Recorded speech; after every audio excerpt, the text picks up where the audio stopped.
Gue aja bingung sendiri. Astagfirullahaladzim. Ini dia. Lewat tuh gue.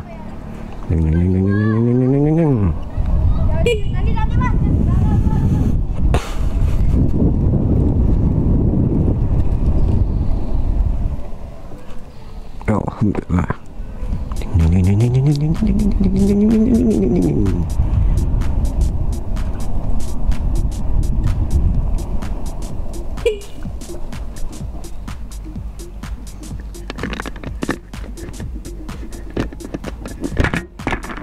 Permisi paket.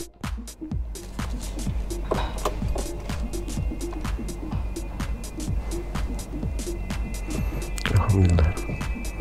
Assalamualaikum.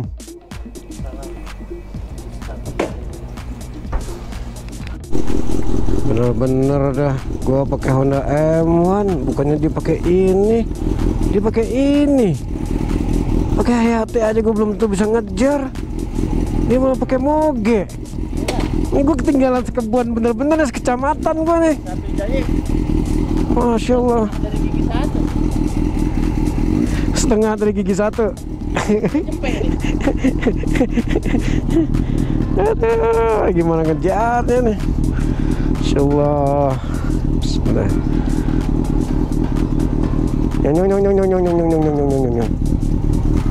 Ayo. Bismillah.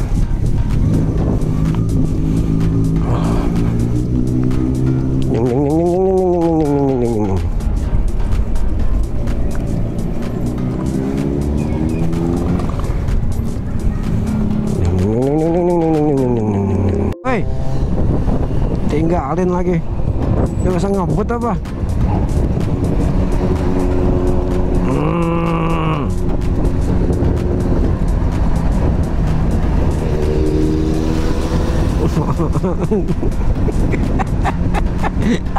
Bentok aja.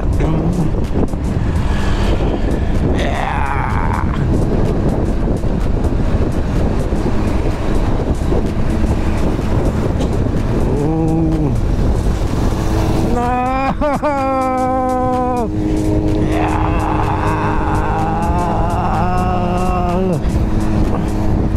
50. Ya Allah, kagak bisa nambah.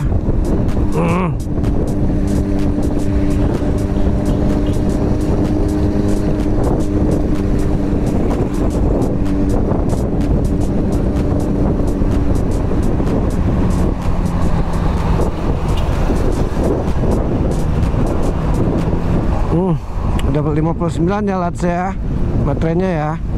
Udah hampir setengah ya, untuk mencapai 18 kilo nih.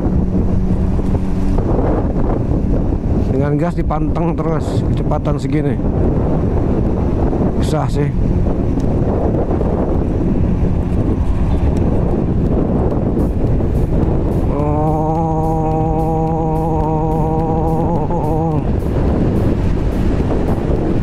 Udahlah. Oh no, no.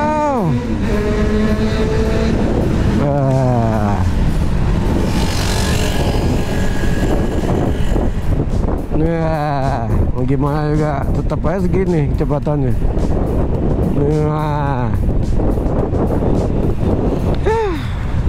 Ya udahlah.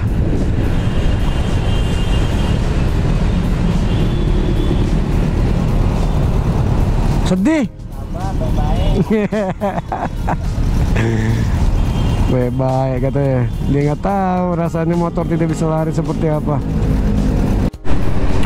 Oke let's, jadi kayaknya dalam satu hari pun sudah cukup untuk bisa menyimpulkan secara keseluruhan performa ya, terutama ya dari sebuah motor listrik Honda M1 ini.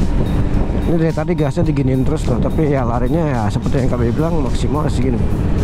Dan untuk sebuah performa ini emang motor nggak bisa lari dalam arti sesungguhnya, literally tidak bisa lari. Tentu saja kalau kita perbandingannya dengan motor yang bisa berlari di atas 60 km per jam ya pastinya ya.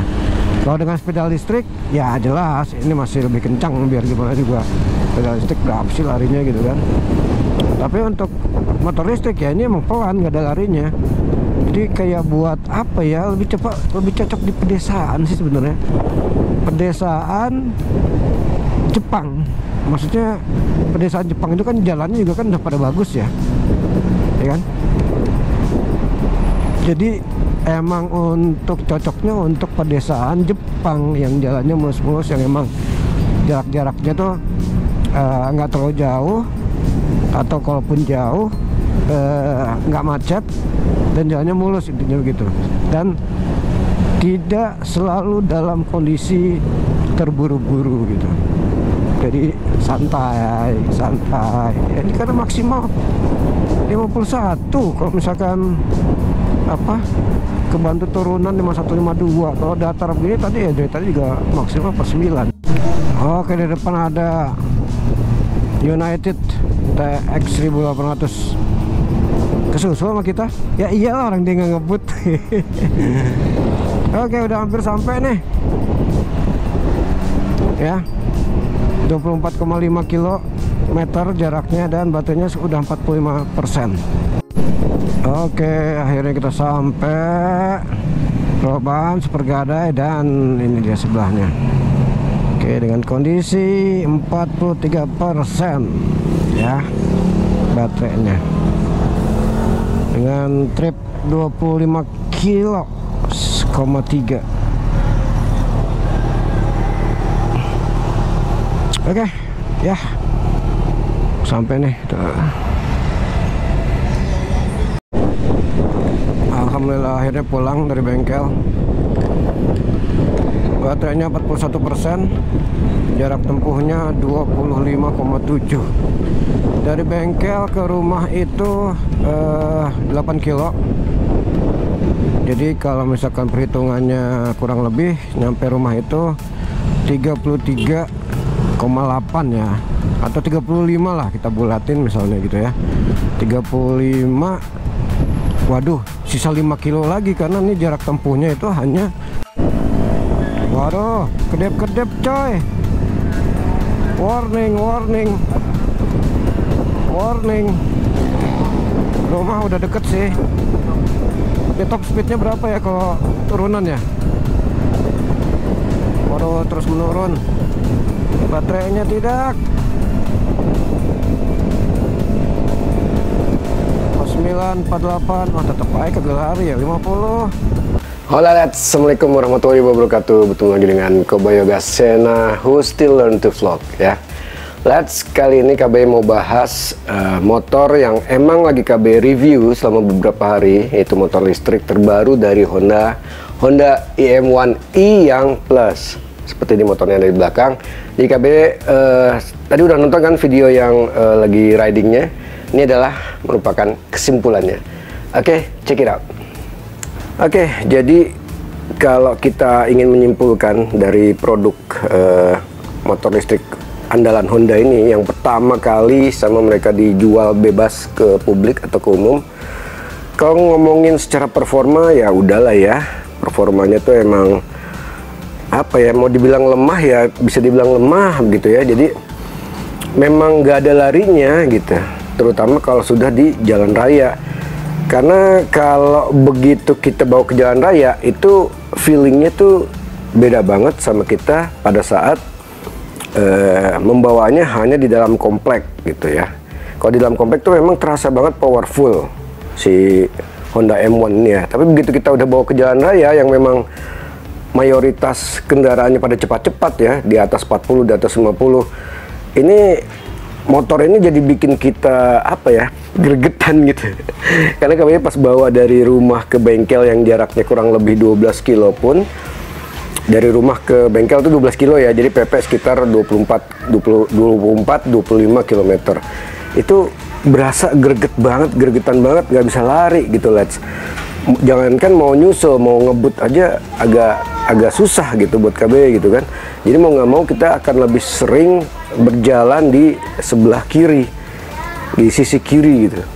Biar apa ya, biar nggak ngagokin pemakai atau pengguna jalan yang lain juga begitu lads. Dan KB pun pada dasarnya bertanya-tanya kenapa sih Honda ini kan pabrikan atau produsen yang memang terkenal lah bikin motor itu udah dari zaman dulu gitu loh, udah puluhan tahun. Kok kayak nggak mau bikin yang emang powerful aja gitu sekalian gitu. Paling nggak larinya bisa 80 km per jam lah. Ini mentok di 50 doang, Lats. 51 bisa asal kebantu turunan. Tapi kalau di jalan lurus itu 48, 49, 50, 48, 49, 50. Jadi kalau dari sisi performa ya udahlah ya. Nah, kalau dari sisi kenyamanan, nih KBL boleh lah ngasih acungan jempol lah kalau dari sisi kenyamanannya ya. Dari feelingnya, riding feelingnya, kemudian dari sisi apa namanya kenyamanan di kaki kita, terus kelincahannya gitu ya. Ini motor layak diacungi jempol begitu. Cuman kalau kembali lagi performa, kemudian biaya atau harga yang harus kita tebus untuk mendapatkannya jadi mohon maaf jadi nggak worthy. Jadi ini masukan buat Honda ya, bukan ngehujat ya, tapi ini masukan buat Honda. Misalnya ini dikasih mesin yang lebih powerful lagi, ini udah cukup. Kalau dari sisi desain sih KB nggak komplain lah ya. Ini kalau selera, kalau desain itu lebih ke selera gitu. Dan ini untuk yang tipe plus ini dia ada back carrier atau apa namanya goods carrier, barang untuk membawa barang gitu ya, yang memang nggak besar juga dan hanya muat jas hujan nih KB ini. Kenapa ditaruh di sini jas hujannya? Karena bagasinya pun tidak muat apa ya, tidak muat banyak gitu loh, paling kanebo doang gitu, atau misalkan botol air minum yang kecil gitu kan gitu. Jadi makanya ini jas hujannya sama KB taruh sini. Kemudian untuk jarak tempuhnya juga tidak bisa atau kurang bisa diandalkan ya, let's ya. Ini klaimnya dari Honda sendiri itu kan mampu dalam keadaan 100% itu mampu mencetak atau menjangkau jarak kurang lebih 41 km. Dan dari sisi sini KB bisa acungi jempol karena memang sesuai dengan klaim mereka gitu ya. Jadi di video sebelumnya silahkan dilihat, itu memang pada saat baterai sisa 1% itu mencapai jarak 40 km begitu. Jadi memang bedanya tipis banget, dan itu pun pastinya kita udah ngegasnya pun pol-polan ya, maksudnya nggak melulu dipantang, pasti gas kemudian santai lagi, gas lagi gitu. So agak berat ya kalau kita ngomongin soal penjualan terkait motor ini, karena dari performa mesinnya kurang, dari jarak juga nggak kesana nggak kesini. Itu dari sisi baterai 100% itu dari rumah ke bengkel dengan jarak 12 kilo itu cuma 2 hari, dan hari keduanya malamnya itu udah harus dicas. Nah kalau dari build quality-nya sih, bagus ini motor ya, karena merupakan buatan pabrikan yang memang udah puluhan tahun bikin. Jadi plastiknya itu solid ya, terus perakitannya juga tuh rapat gitu ya, plastiknya bagus, material plastiknya, potongan dari sininya tuh juga umum gitu ya, bagus, baik, seperti motor-motor bensin atau konvensional pada umumnya. Jadi dari sini sih tidak ada isu, bagus build quality-nya, perakitannya segala macam bagus kok dari sini. Dari sisi itu ya, begitulah ya. Oke, semoga bermanfaat, semoga tidak ada yang kurang. Assalamualaikum warahmatullahi wabarakatuh.